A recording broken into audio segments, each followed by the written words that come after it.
became apparent was that the Kiev regime had put a huge number of troops just across the contact line in front of the Donbass. Okay, the separatist region of the Donbass, right, here on your screen, right, the line of contact between the rest of Ukraine and the Donbass region, that's what it's called, the line of contact. And on the Ukraine side, the Ukrainians had not only been fortifying it for 8-9 years by that point, they also started amassing an enormous number of troops. And the Russians, I mean, this at the time was not known. It's become known after the fact. But the Russians realized what it was. It was an invading army. The Ukraine forces, the Kiev regime, was getting ready to invade the Donbass. And they were going to carry out an ethnic cleansing of the Donbass region. Because... Big reason you answered. They never talk about that, though.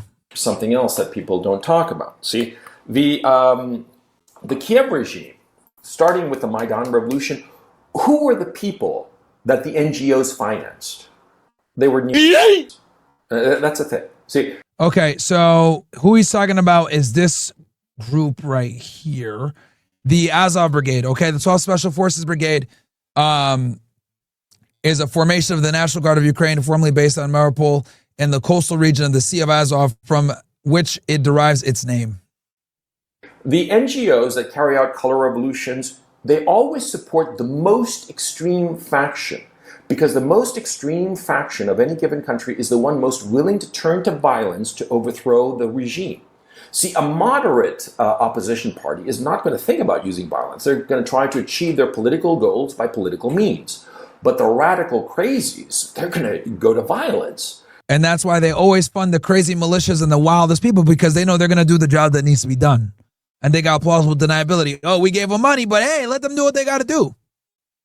That's why they fund ISIS. That's why they fund the Mujahideen. They fund the radicals, because the radicals will do the job. And so that's who was supported in the Maidan revolution, the Maidan coup. The neo-Nazi crazies, and they are neo-Nazis. Don't kid yourself. Okay, so, you know, the Azov battalion, they proudly wear their swastikas. That's how the Russians can tell when they capture prisoners, you know, which one are the real crazies, because they have their tattoos on. I'm not kidding. So anyway, in 2022, right, the Russians realized that the Kiev regime was about to invade the Donbass, and they were going to carry out this ethnic cleansing of Russians because they had said so. The Kiev regime had said repeatedly, different spokespeople of the Kiev regime had said that they wanted to wipe all the Russians out of the Donbass and make it pure Ukraine. Because obviously that area also, guys, is very rich. Good farmland, good resources there, good minerals. So they wanted to wipe them out of there so that they would have it and it wouldn't go to Russia. 100% ethnic Ukraine, when historically, for the last 250, 300 years, it had been ethnic Russian, okay? And the Kremlin was not going to have that. And so just as the Kiev regime was going to launch its offensive to recapture the Donbass, where they were going to launch in mid-March of 2022, well, the Russians launched a special military operation in February 24th of 2022. They beat them to the punch, again, just like in Crimea, okay? Now, the invasion, a lot of people say that the invasion was a failure and this and that because the Russians came with an expeditionary force of 190,000 troops compared to the Ukraine army, which at the time numbered something like 240,000 troops, okay? Not including other territorial defense forces, police forces, and other than that. If you add all of those up, it's 600,000, right? But just like the standing army, they had 240,000, and the Russians came in on basically 6 different fronts, if you count them, 4 to 6, depending on how you count it. They came in with 190,000 troops, right? And it was supposed to be like this lightning strike and capture. And the goal of the Russians was to scare the Kiev regime into settling quickly and implementing the Minsk II agreements, see? Because they've done this before. In other breakaway areas of Russia, in Georgia and so forth, they have done something similar. And it's worked for them. It worked very effectively. In fact, it did work in the south of Ukraine. They launched these offensives that were quick, deep, to capture certain key command centers and cities. And in the south, it worked. That's why they captured Kherson, for instance. They captured it in the first couple of days, okay? And it worked because the leadership there fled.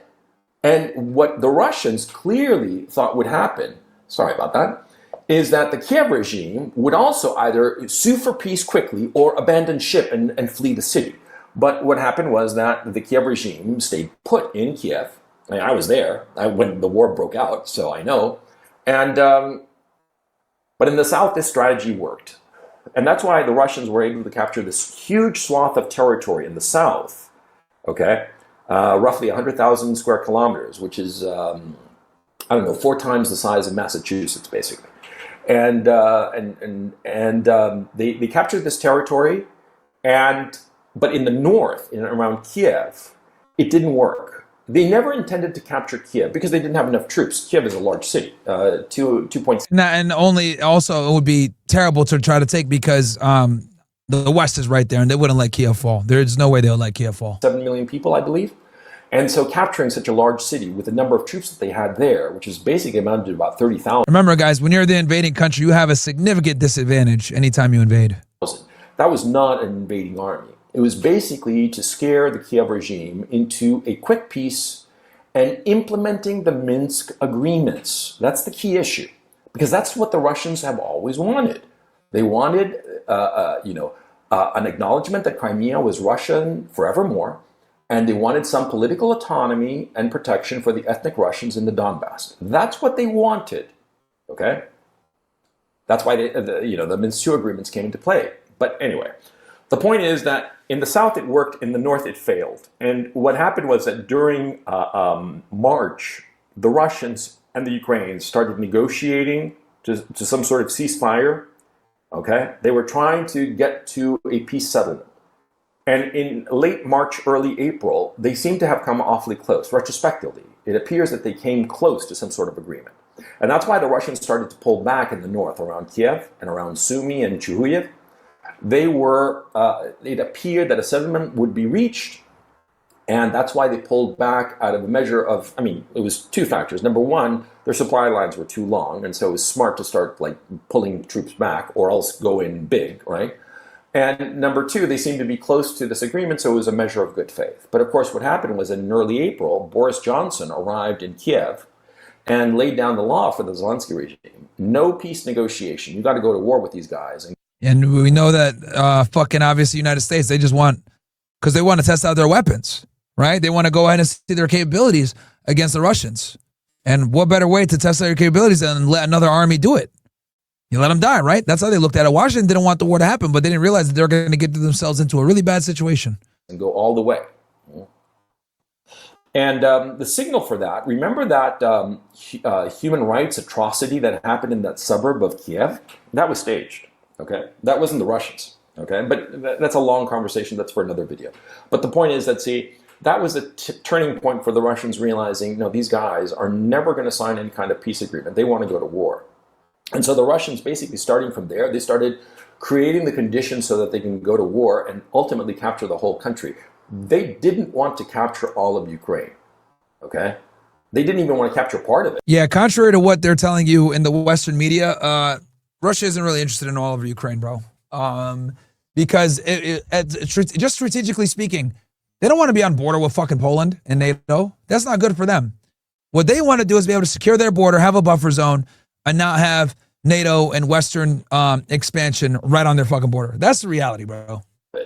They just wanted the implementation of the Minsk II agreements. The West will deny this. And me saying this makes me automatically some sort of Putin apologist or Putin stooge or agent of the Kremlin. Yeah, if you say this, they automatically write you off. Some shit like that.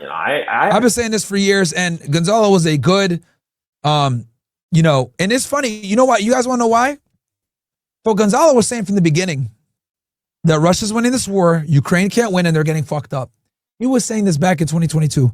You know what people were doing? His videos were getting shadow banned. People were saying that he was a Russian stooge. People were saying that he's lying.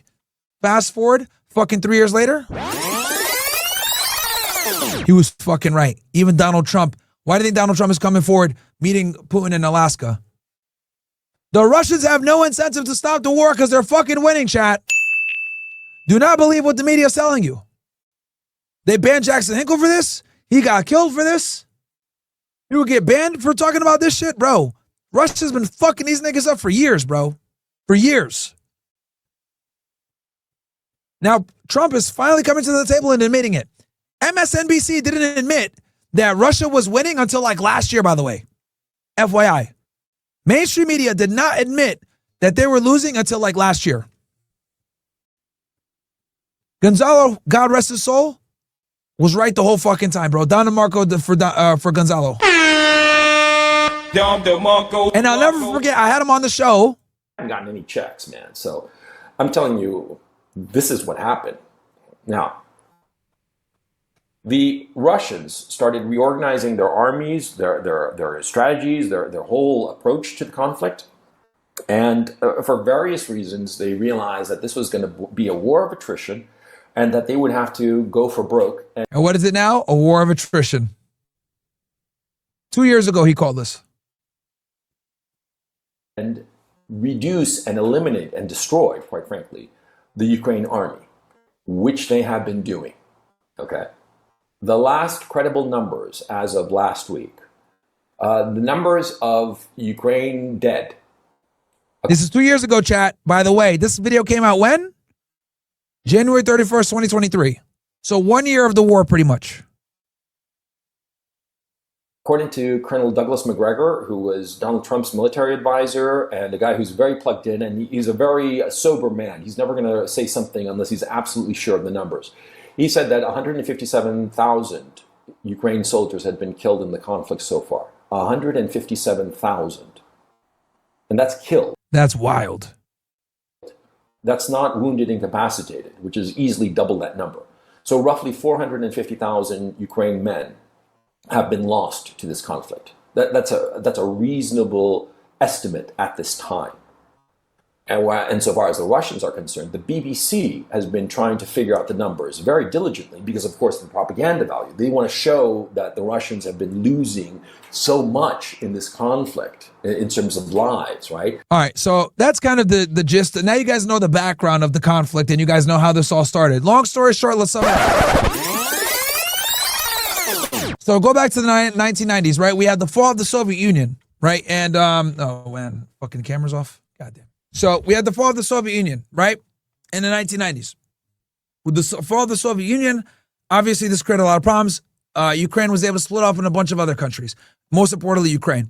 As Ukraine split off and became its own country, you had a guy, Yashanovic, what was his name again? So Soviet Union falls in 1991.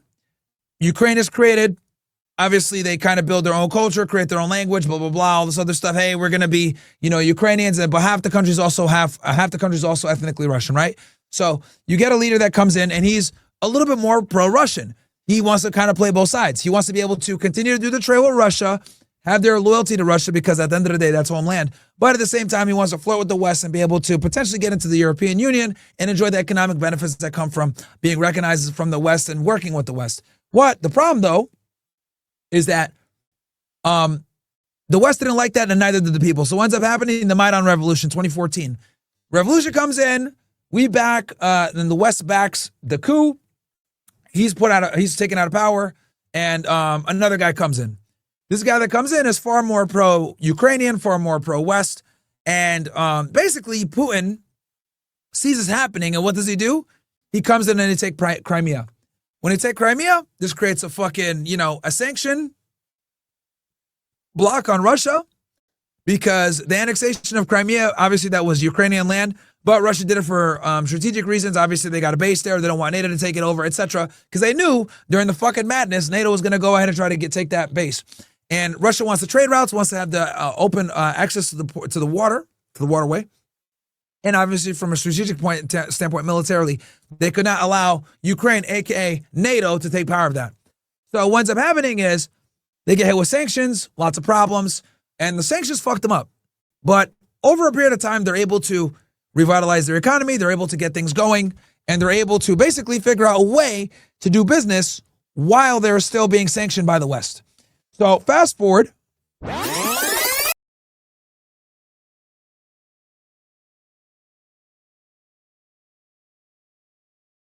Over the Azov Brigade, which we talked about before, ethnically cleansing these individuals, killed 10,000 plus of them. Western media never reported it. And you got NATO trying to expand its territory, trying to flirt with Ukraine and bring them in. And obviously Russia can't have that because NATO is a threat to Russia.